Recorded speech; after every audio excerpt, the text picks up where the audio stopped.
So here's a quick story about a guy who is shocked when he finds out that his wife of only a year and a half had a very adventurous S-word history when she was younger before they got together.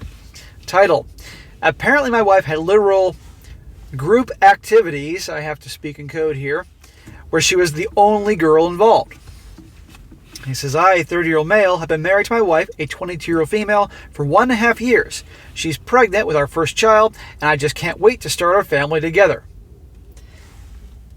She is 22. So he married her a year and a half ago when she was 20 years old. She's a freaking kid. Okay, I don't care that he's 30 years old now. No, she's a freaking kid. Immature as all hell, and well, you're about to see. Recently, the topic of past S-word histories came up. I was a late bloomer, shocker, and have a very low body count. I didn't really do the casual sex thing. I feel like that is an incredibly personal thing, and being that vulnerable with another person is a big step in my mind. I struggle to get that close to people, so when we got to that stage, that's a huge deal for me. So I guess I'm struggling with my wife's contribution to the discussion.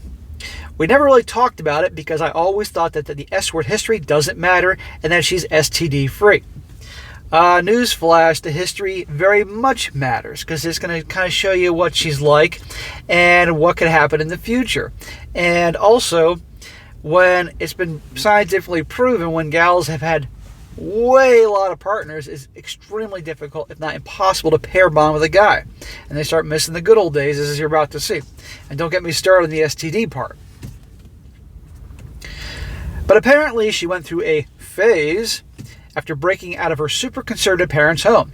Twice during that year, she went to one of her school guy friends houses and let 8 guys have you-know-what with her all at once.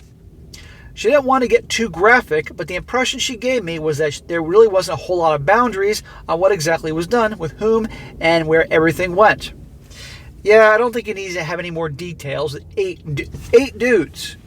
Okay, I'm trying to imagine like one hand here, the other hand here, mouth open, the caboose, you get the point. What are the other 3 dudes? Waiting in line, reading a magazine for their turn here?